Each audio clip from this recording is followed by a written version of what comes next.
May panibagong pananakot na namang inilabas ang China. Binabatigos nila ngayon si Pangulong Bongbong Marcos at sumobra na raw sa kayabangan ito. Pagsisisihan daw ni PBBM ang ginawa nitong pag-alyansa kay US President Joe Biden. Ang bilis din daw mauto ng Pilipinas sa mababangong salita ng Estados Unidos. Dagdag pa ng bumabatikos kay PBBM, kung magkagera man ang US at China, maraming masasawi sa Pilipinas at madadamay rin ang ating bansa sa tensyong nangyayari ngayon sa Taiwan. Philippines going too far away towards the power competition between China and US. Maybe just behind Japan. You know, most countries in the world are very cautious about the power competition between China and US. Especially the other member states don't want to choose sides between China and US. Hindi man kagustuhan ng China ang atakihin ang Pilipinas, pero wala silang magagawa. Dahil mismong si PBBM na daw ang gumagawa ng gulo sa rehiyon.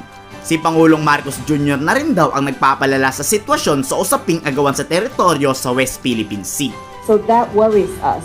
And from that, our feeling is that it's a bit provocative and probably will lead to another round of action, reaction, competition, arms competition, and the tension in the South China Sea will rise following that. Nagbabala naman kay Pangulong Marcos si Professor Romel Banlawi na kilalang eksperto pagdating sa digmaan. Nagagawa at gagawa daw ng aksyon ang China sa pagpapalawig ng EDCA sites dito sa ating bansa dahil nauna na itong tinutulan nila.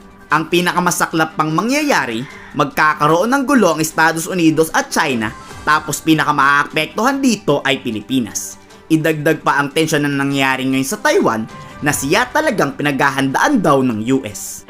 There will be military confrontations between the United States and China. Surely the Philippines will be involved in a war, and we will be the target of military attack of China. We hope that China and the United States will not go to armed conflict. Hindi man kagustuhan ng Pilipinas makapaggera at gumawa ng gulo, seseryosohin ni Chinese President Xi Jinping ang pagmamatigas ni PBBM kahit binalaan na nito ang Maynila.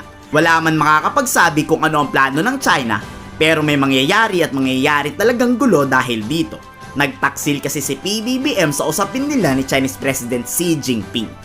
Of course, China will not take that very lightly. China is, in fact, in my opinion, viewing the approval of the Philippine government to allow the expansion of EDCA as an utter betrayal of their bilateral understanding made during the January 2023 visit of President Bongbong. Mas painit ng painit ang tensyon.